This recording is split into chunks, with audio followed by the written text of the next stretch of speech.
Yo, YouTube, what is poppin', yo? I'm Shampoo, you're the shampooers. Put on your spirit tank belts and let's not forget to ask, what is good, what is Gucci, what is going on, party people?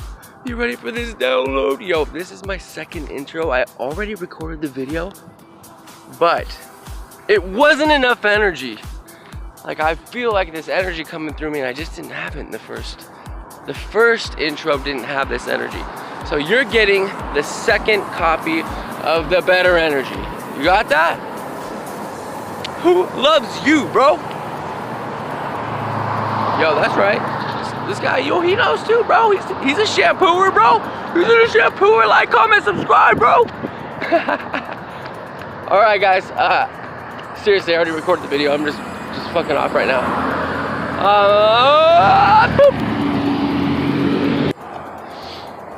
I want to come out with some information that's useful. I could always come on here and talk about some stuff that just almost like I just like to listen to myself talk, like, and then I like watch myself over and over again. Not because I'm a narcissist or anything, just because I like to see my strong points and see my weaknesses and see what I can. You know what's funny though is all the videos come out the exact same anyway. Like, every video is the exact same intro, same closing, same information, but I can't say it enough. So I want to talk about fear. And that's one of the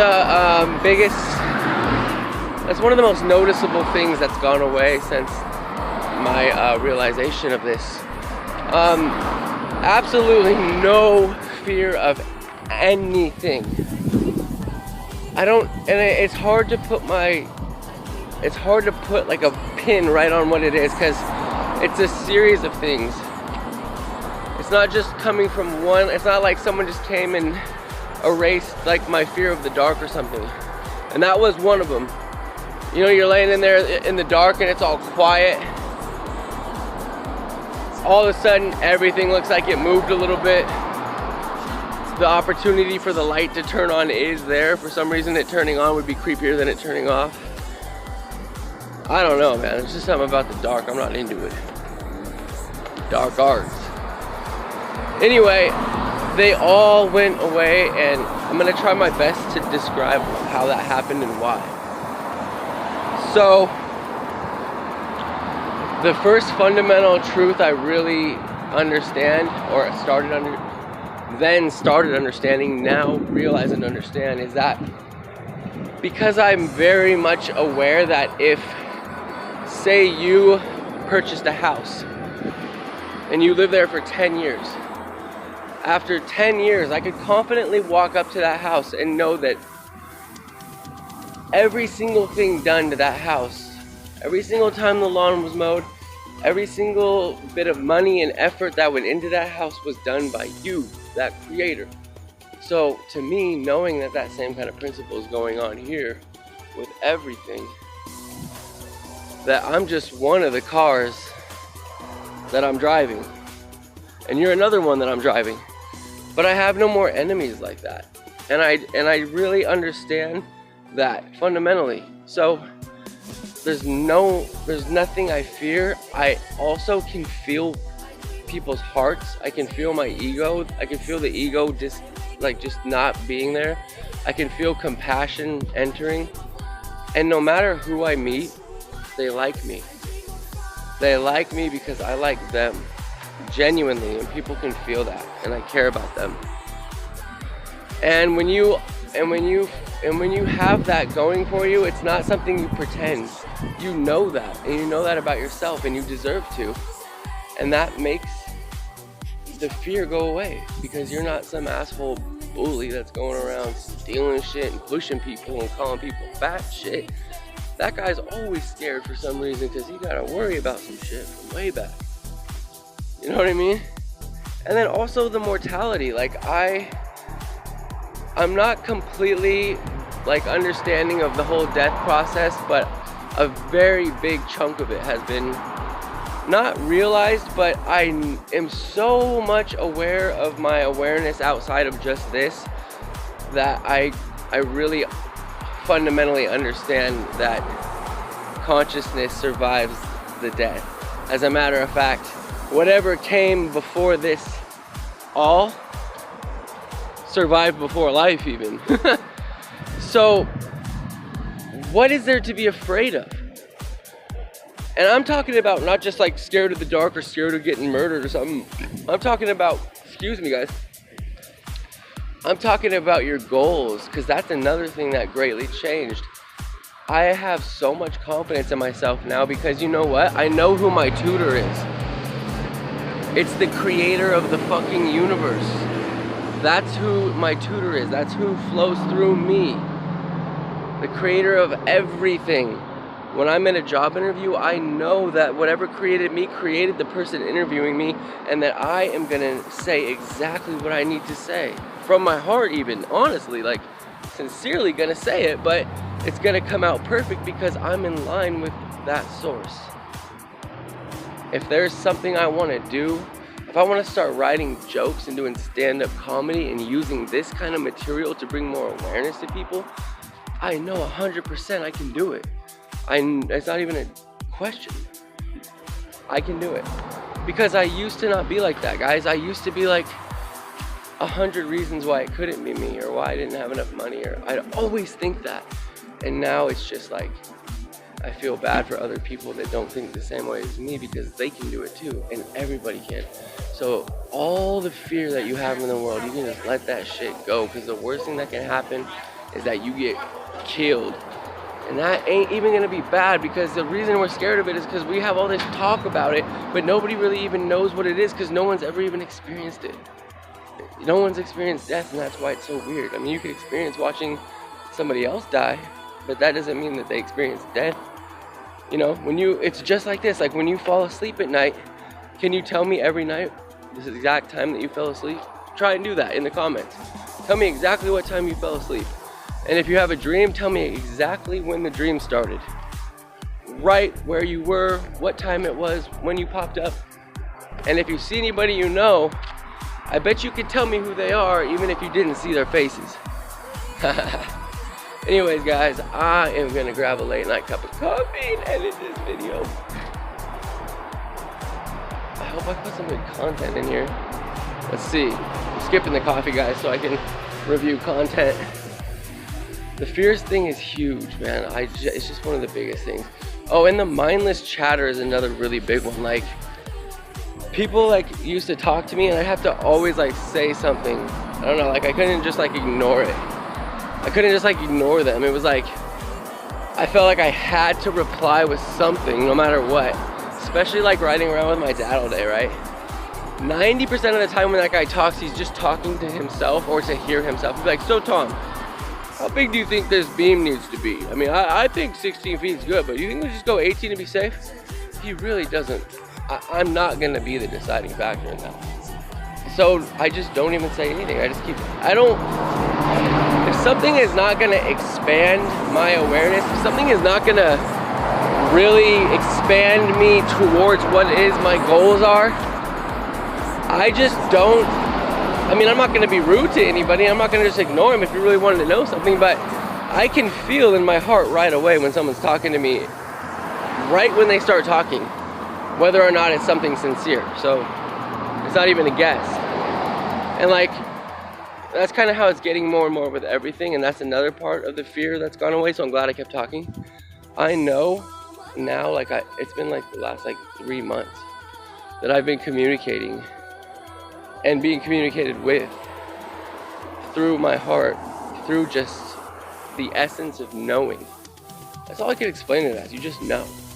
And you just get really, really confident in that knowing. Like, and it could be anything, like something super simple. Like, I feel like going running, I'm going running. When I go to the vending machine and I see like a candy bar or see like some nuts, I'm like, I want a candy bar, but nope, I get nuts. Because I know to trust that feeling, because I know what that feeling is, guys. That feeling is your star player guiding you to that vision that you probably forgot about already.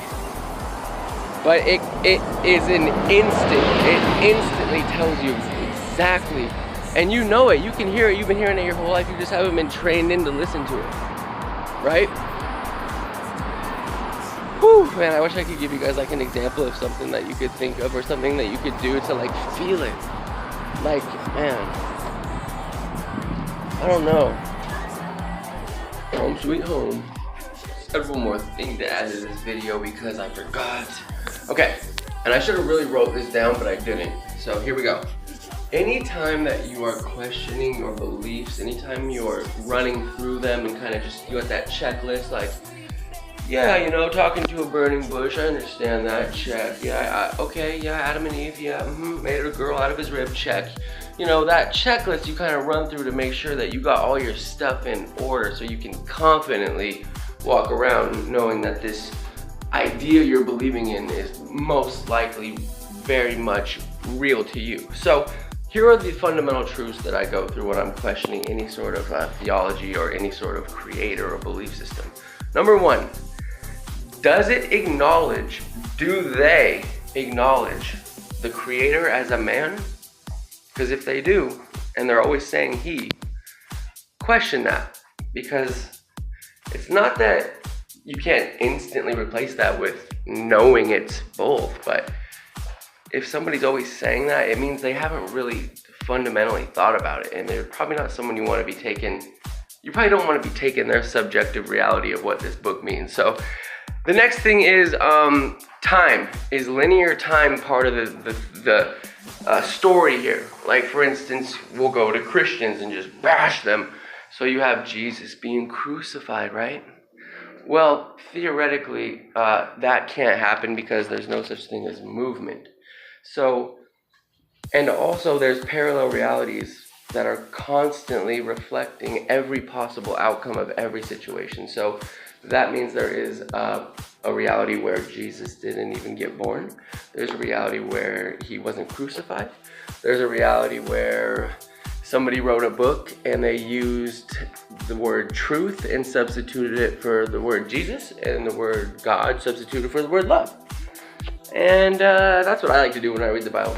I just say truth and love. But anyway, then I want you to question, say this: all is self. So am I saying that this source is something outside of me that's watching me, like a dad or a mom, like a babysitter?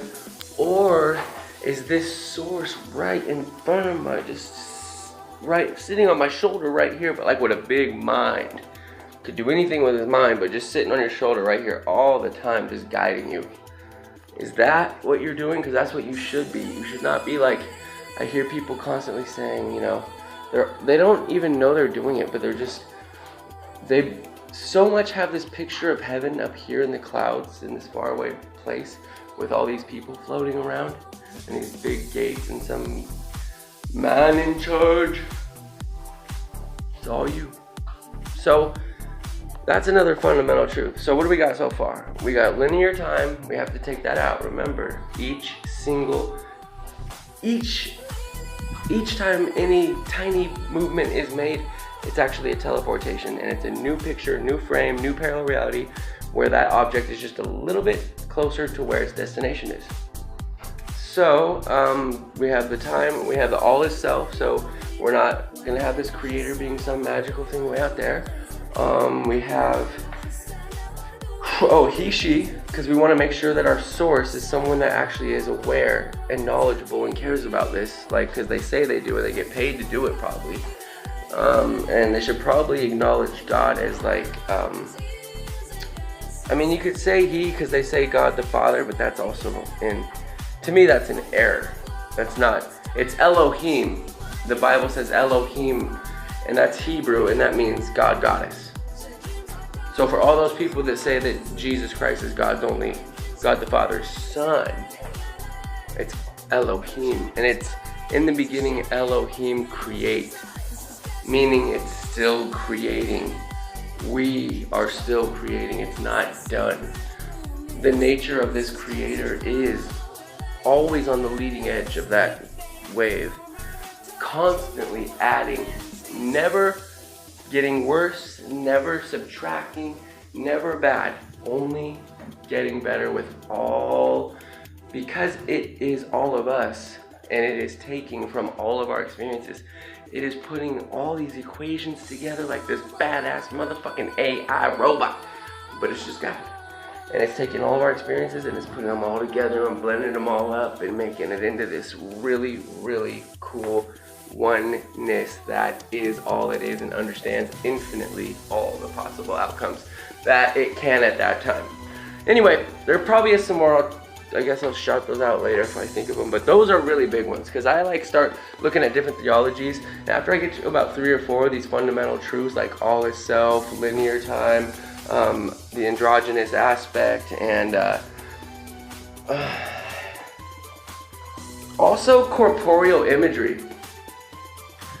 There is no corporeal imagery really on the other side. I mean, there's no angels with things around their head, and all this ideology down here is not even supposed to be there. Like it says in the Bible, don't carve any idols at all. Not like even crosses, not like even Jesus Christ's face on a picture, not Mother Mary, none of it. Because it's undefinable and unknowable, and it knew these kind of things would happen if people started pretending they knew what it was. It says exclusively, do not carve or worship or bow to any idols or gods above in the heavens, below on the earth, or underneath in the water, exclusively fish. People have Jesus written in fish on the back of their cars. I mean, even if I was to read the name Jesus Christ, the name Jesus to me would be like the flesh man, and Christ would be like the enlightened Jesus. So it should at least say Christ in the fish, not Jesus. Anyway, alright guys, I'm gonna add this to the rest of the video. Enjoy.